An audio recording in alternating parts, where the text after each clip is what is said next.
In the fifth reading, Yaakov Avinu continues to bless his children. And here, after having heard about Reuven, Shimon, Levi, Yehuda, Yisachar, and Zvulun, we heard about Dan, and now we move on to Gad. Gad is a troop.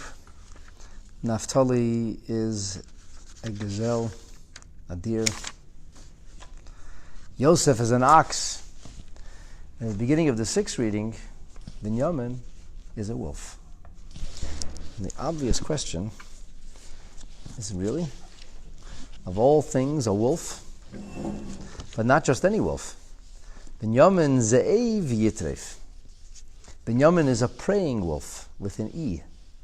So you talk about the majestic lion, and you talk about the beautiful ox, the powerful ox. You talk about the diligent donkey, a wolf. That's what the Torah says. Yaakov Avinu said, Binyamin ze'ev yitref. Binyamin is a praying wolf. Ba'boker, in the morning, yochel ad, he grabs or eats in the morning. Ula'erev yichalek shalom, and towards evening, he is dividing the spoils. So what in heaven does this mean? Why would you say Binyamin ze'ev yitref? How is it a compliment? Why is it a good thing to pray or grab like a wolf? So let's go through Rashi. First and foremost, we'll see what some of the other Mefarshim say, and then we will take a look into the Rebbe's writings to see how this can inspire us. Binyamin ze'ev yitref. So it does not mean, first of all, that Binyamin prays or tears the wolf. The word yitref literally means tears. So it doesn't mean Binyamin tears a wolf. No. Binyamin ze'ev hu. He is a wolf. He is a wolf? Oh yeah, Rashi says. He is a wolf asher yitraf. He is a wolf who prays or tears. Now we're talking here about the animal, the wolf, tearing his prey. It says Rashi, here Yaakov speaks futuristically. Niba al shahoyu asidim lihiyais chatfanim. Yaakov here speaks about the history of the future. And he says that in a distant time from now, Binyamin's descendants will grab, like they'll prey, as a wolf grabs his prey.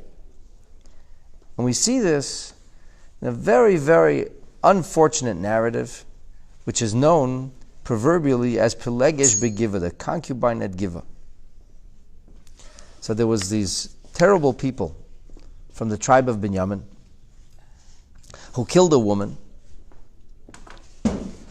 and the other tribes of Israel rose up against them. And at some point, not only did they declare civil war on them, not only did they kill some members of Binyamin, but they made this edict: nobody would marry into the tribe of Binyamin. They excommunicated the tribe.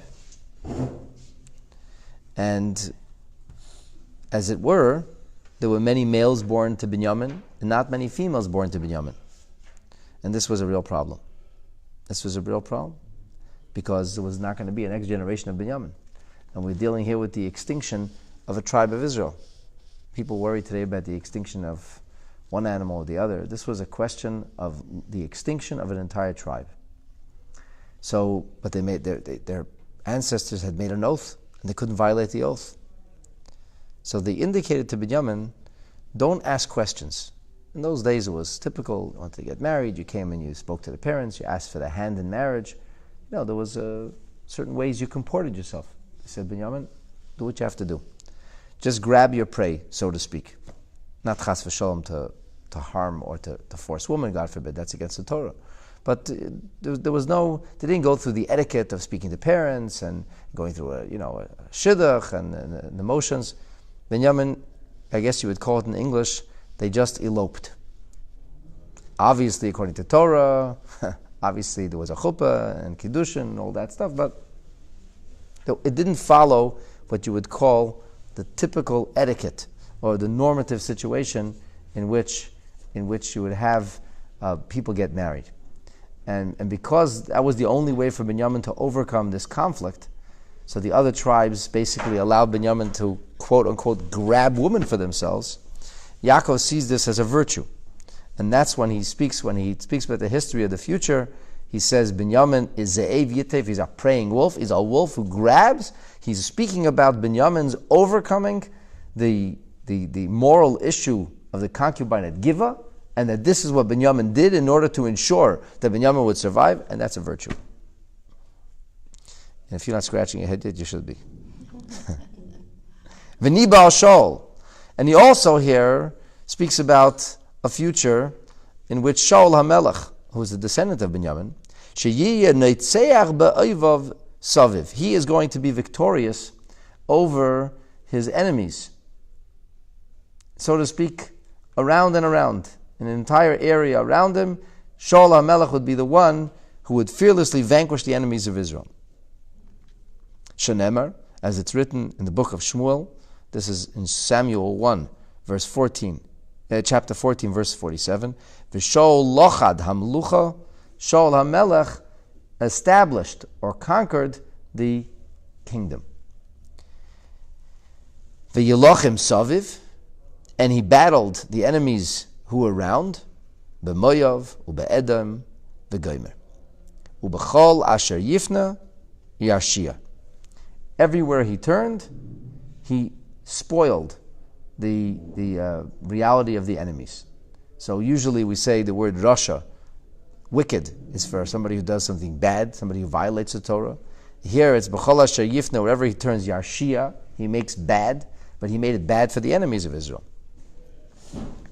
Okay, so far we have a praying wolf. Why is he a praying wolf? Because he didn't follow normal etiquette when it came to getting married. They grabbed their wives. And because Shaul was a wild man, a warrior, who attacked at random, he didn't follow, so to speak, the conventions of the day, and because he behaved in an unconventional fashion, and because he established the kingdom of Israel in an unconventional fashion, and because the wolf prays unconventionally, or seizing the moment, so that's why Binyamin is Ze'ev Yitev. Rashi now addresses the second part of the pasuk. Ba'boker yochel ad. Here we start getting into the grabbing wolf. Now we talk about the methodology, that in the morning he devours his plunder, and then it says in the evening he distributes the spoil. So what does this mean? So Rashi says yochel ad, that ad is a lashon biza v'shalol. It comes from the syntax, the language of spoils. It's meturgam, it's translated into Aramaic as ada'ah. So we have the story of the battle of Midian with Moshe Rabbeinu and the Jewish people. And when that battle unfolds, it says, Vayikcho es kol ha-sholol. They took all the spoils. There's a whole story with the spoils. So the Targum Onkelos renders the word sholol over there.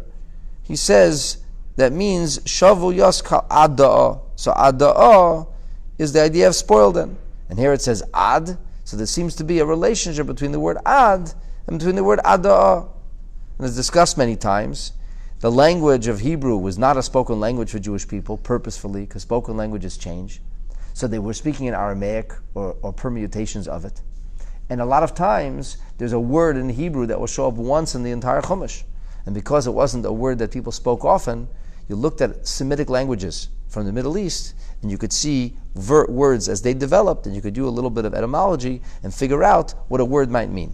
So here it says, V'Beiker Yechal Ad. To the best of my knowledge, this doesn't show up elsewhere, to the best of my recollection. And because this word doesn't show up elsewhere, Rashi says, what does the word mean? What does it mean to eat ad? And he says, eat ad, this is adah, it spoils. So Shaul HaMelech divided the spoils. And what does this mean? Al Shaul HaMelech, he's speaking about Shaul.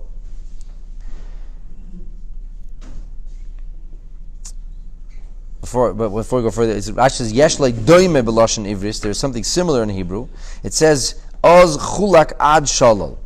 In the prophecies of Isaiah, it says they were distributed ad shalol. So there it actually says the word spoils. But in an adjunct to the word spoil, it says ad. And for there it literally means they divided up like until, or all of the spoils.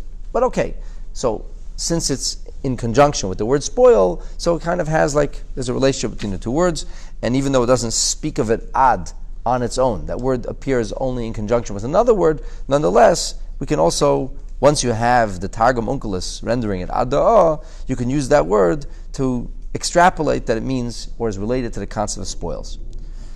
What does this mean? He plunders spoils. Wow, what a wonderful, beautiful, pious thing to do. So he says, no, this is Shaul. This refers to Shaul. Sha'amad betchilas bakron, that he rose up in the early morning, so to speak, in the beginning of the Jewish people's Zichasan, when the sun of Israel was just rising, the beginning of our kingdom. Our nation was still what you would call a nascent nation, a rising nation, a developing nation, and there was Shaul dividing up the spoil. Okay, so if he plunders the spoil in the morning, so what is the emphasis or meaning of La'arev Yachalek Shaul, that in the evening he distributes the spoils? So this Rashi says refers to a much later and very different time for the Jewish people, a time that is metaphorized as dark or evening at dusk. Af mishetishka shimshon shal Yisrael. Even though when the sun set on the Israelite Empire, when did the sun set on the Jews? When Nebuchadnezzar destroyed the first Beis HaMikdash. Nearly 9.5 centuries after we came into the land of Israel, after we had this very, very layered national experience where we had risen and developed, and then unfortunately the sun sank on us. And that was through Nebuchadnezzar, who essentially exiled all of the Jewish people from Israel in a staged fashion, but eventually almost everybody was exiled. And they were exiled to Babel. And even then, Yechalak Shaul, even though the spoils are being distributed, this refers to Mordechai and Esther, with Shehem and Binyamin, and Yechalku was Shlal Haman. They divided the spoils of Haman. Shenemar, as it says in the 8th chapter of the Megillah, that says, with regard to the victory over Haman and his ilk, it says, Hine beis Haman nasati la Esther. Achashverosh says, the home of Haman I have given over to Esther. Imagine taking the mansion of Hitler or Eichmann, and it becomes instead a kollel, a yeshiva, a Jewish nursery school or something like that. Well, that's what happened. Onkelos Tirgum, Onkelos interprets this entire business on the Beis HaMikdash. That the Beis HaMikdash will be, at least partially, in the portion of Binyamin. At least they say the Mizbeach is like a peninsula that juts out from the area of Binyamin. And it refers to Shalal HaKoyanim B'Kodesh HaMizbeach. That this refers to the spoils of the Koyanim, who will take the offerings in the Beis HaMikdash. So the Koyanim will grab like a wolf. It's like, what does this mean? How is this complimentary? A grabbing wolf? It's interesting that I don't know anybody named Chamor, but I do know people named Zev. I have a son named Zev. And many people have the name Ze'ev Wolf in Yiddish even. Not only we love this name so much in Hebrew, we even translate it into Yiddish. And some people have a name only Velvel, a little wolf. Well, that makes it better if he's a little wolf. What is this? What is Yaakov saying? All we heard so far is about people who married unconventionally, a warrior king who battled unconventionally, a time of darkness, and the Jewish people still unconventionally took the house of Arafat, of Hitler, and turned it around and used it for something holy. And a business of the Beis HaMikdash became a praying wolf now. The Kohanim are grabbing food. What does this mean? How is this supposed to be a compliment? How is it a blessing for Binyamin? And what can we learn from this? So, the Ibn Ezra says that the emphasis here is that the wolf is strong. He's strong, and he's strident, and he takes very, very strong affirmative actions. Okay, I mean, ask me, I could think of different ways to describe strength. The lion is strong, the ox is strong. Was it that Binyamin got called the wolf because there was no other animals left over, because they used up, because the ox and the lion were already used? The Rabbeinu Bechaya says that there's a medrash that says Binyamin Ze'ev Yitef. Binyamin, we know, had 10 children, and actually he lists the names of his children to Yosef. And the word Ze'ev has a gematria of 10. because Zayin is 7, Aleph is 1, and Beis is 2, and that gives you 10, so you had 10 children. All right, fine. Al derech hamedrash, he had 10 children, so therefore he's a wolf. Yeah, I didn't really get that. And the Sifsei Kohanim says, Binyamin ze'ev yitreif. If you count each word as we add 1, so that's an added 3, you get the gematria, Zeh haya Shaul HaMelech. That's what Shaul HaMelech, says the Sifsei Kohanim. Great. So now, if in case you think it's strange that Binyamin is a wolf, Shaul HaMelech, he's a wolf too. And Rashi, of course, speaks about Shaul being a wolf. So if you want to say he's a mighty warrior, there are a number of tribes who are spoken of in warlike fashion, or the valor of the battlefield, and none of them ended up being a preying wolf. It's almost like a jackal. Now, he's not called a dog, but still. The Sefarno also says about Tokfei Shel Ze'ev, the strength of the Ze'ev. The Ohr HaChaim says it's about alacrity, it's about speed. He says Shaul, he behaved with mehirus, with tremendous, tremendous speed. And he was quick, didn't wait in order to carry out his intentions when it came to the destruction of Amalek or other things like that. Okay, so let's take a look. The Rebbe introduced us to a very unusual medrash. In addition to Binyamin being metaphorized as a wolf, and Mordechai and Esther being cast in the image of a wolf, the medrash goes even further. Not only the Kohanim who eat from the Mizbeach are considered to be like wolves who grab from the Mizbeach, which I don't think would be a compliment if I wasn't saying this in the context of Chumash. If I said to you, how was dinner? And you would say, I grabbed like a wolf. And I'd say, really? Yeah, it's great. I would sound a little bit, shall we say, unmannerly. So the Medrash goes so far even as to say the Mizbeach itself is a wolf. The Mizbeach itself, page Shinum Beis. Ma haze'ev hazeh choytev, says the Bereishis Rabbah in Perek Tzadik Tes. Just like a wolf grabs, in English we call that praise with an E, but still, he grabs. Kach haya Mizbeach choytev es hakarbonos. The Mizbeach would grab the offerings. Ba'boiker yochal ad, in the morning it would devour its a plunder, its spoils. This is a keves achot aseva boiker. That refers to the morning offering. Ula'erev yechalek shalol, when the pasuk speaks about evening, dividing up the spoils, this is a keves hasheni tasa bein arboim. This is the yearling offering that's brought each afternoon. I mean, yeah, I get it that the Mizbeach, there was an offering in the morning, an offering in the afternoon. I understand that. How did the Mizbeach become a grabber? Mizbeach, to the best of my knowledge, was inanimate. It was this large platform. The Kohanim would go and they would bring an offering. How did the Mizbeach become a grabber? Choytev is a karbonos? A grabbing Mizbeach? The Mizbeach reaches out and grabs, seizes, prays. What does this mean? A pasuk says, "As a keves achad seva baker." God said you should bring a yearling sheep in the morning. Okay, fine. You ask a child if that thing sounds like a wolf to him. What? Because wolves grab lambs? As a keves taseh bein arboim, you, the kohanim, should prepare or make or bring an offering, a korban of a lamb in the evening. Therefore, that's le'erev yechalek. That's dividing spoils. So, b'kesher lahashva azu bein hamizbeach. In with regard to this juxtaposition, or this comparison between the Mizbeach, between the altar of the Beis HaMikdash, and which was in Chelka Shel Binyamin, in the territory of Binyamin, as I mentioned to you, there was a peninsula jutting out from the territory of Binyamin upon which the Mizbeach was built, kind of crossing or crisscrossing the Temple Mount. Lebein haze'ev, between the wolf, Mitzayin Admura Tzemach Tzedek, the Rebbe de Tzemach Tzedek writes or notes that there's a link and a connection between Divrei HaMechilta, the words of the Mechilta, on the pasuk Zocher es Yom HaShabbos L'Kadshei. So you come along and say the Mizbeach is a wolf, and the Tzemach Tzedek says, this is about making Kiddush on Shabbos. How so? Zocher milafanav, Vishomer mila achrav.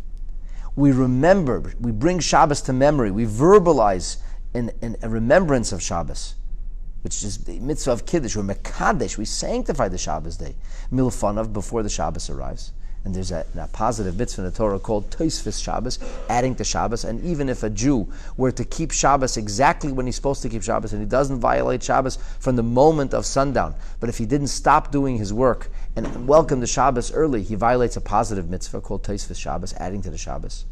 And Shomer L'Acharav, you look at the calendar, you'll see when there's nightfall, and you see when Shabbos goes out, and they're not the same time.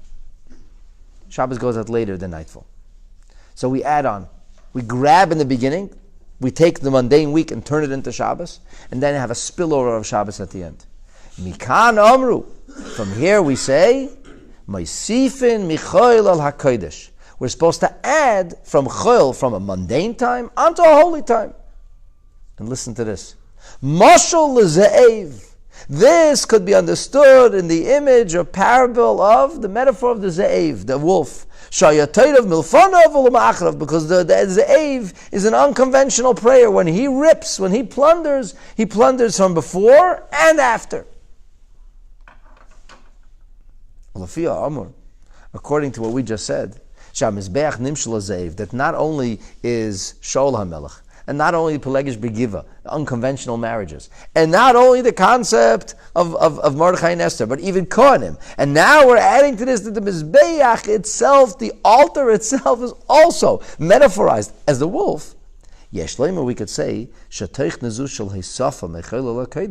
that this notion that the Mizbeach, of adding from the mundane, from the ordinary, reaching beyond the lines of convention, like the Mashal Zev, the metaphor, the parable of the Zev. Sheyatoidav milfanav. He grabs, so to speak, from the lines of scrimmage before. Yeshna afi b'mizbeach. We have this in the Mizbeach. The Rebbe says, where do you see that in the Mizbeach? The Eifin Klali, as a rule, generally speaking, Zmana shel avodas hakarbanos, the time of offerings. Offerings comes from the word kiruv in Hebrew, not sacrifice, that's a Greek word, but korban comes as a permutation of the word kiruv, closeness. So when is a time of korban? When is a time of closeness to Hashem? That's by yom, by day. By day is a time of closeness to Hashem.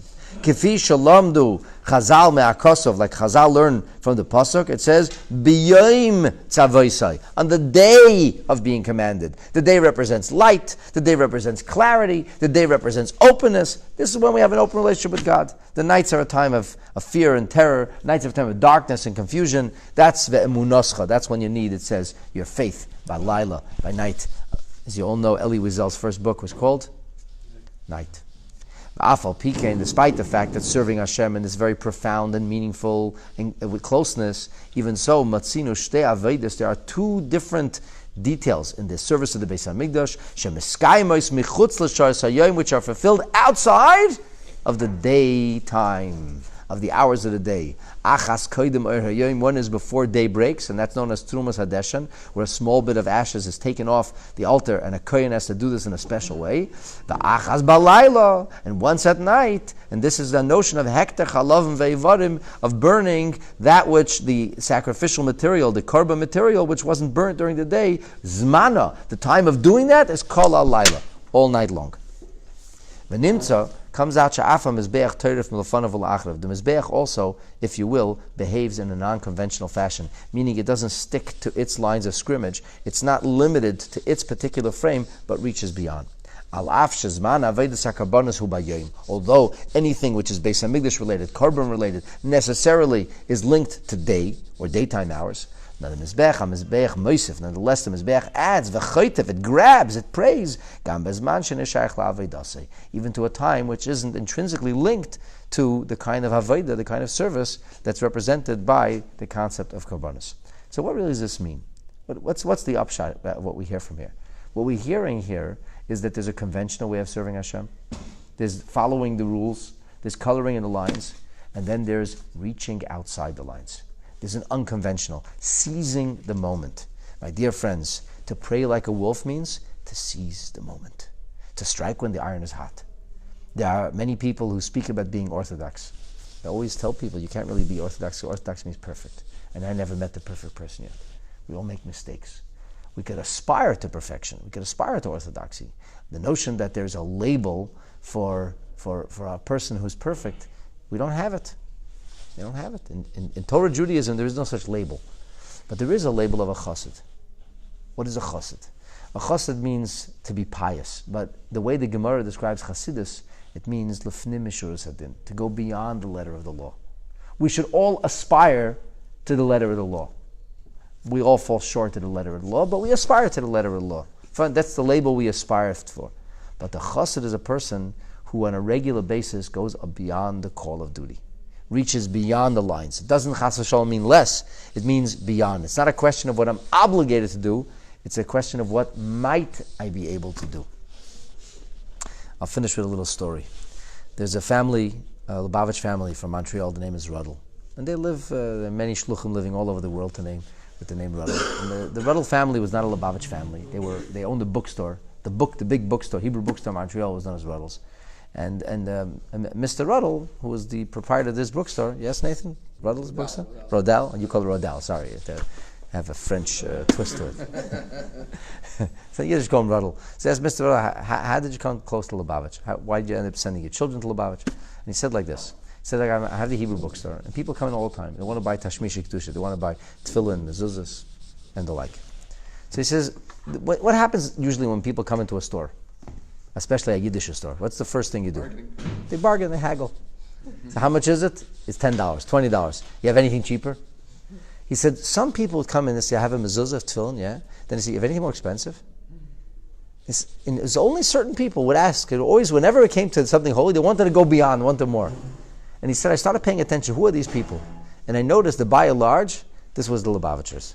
And he said, that inspired me. I said, if these are people who want to spend more, not less, to buy tefillin and mezuzahs, that's how I want my children to go to yeshiva, and that's how our family became chassidim. That, my dear friends, is the gift of Binyamin, Ze'ev Yitref, the praying wolf, grabbing and seizing the moments, doing things unconventionally, as they did in Pelegish Begiva, and that is how Shaul HaMelech establishes the monarchy of the Jewish people, and that is how even in the darkest of times for the Jewish people, Mordechai and Esther rise and shine, and unconventionally use the house of Haman for the holiest of purposes, and that ultimately is what the Beis HaMikdash, the gift of the Beis HaMikdash of the Koyanim and the Mizbeach, the ability to reach beyond and to experience a kind of closeness to Hashem which is entirely unconventional.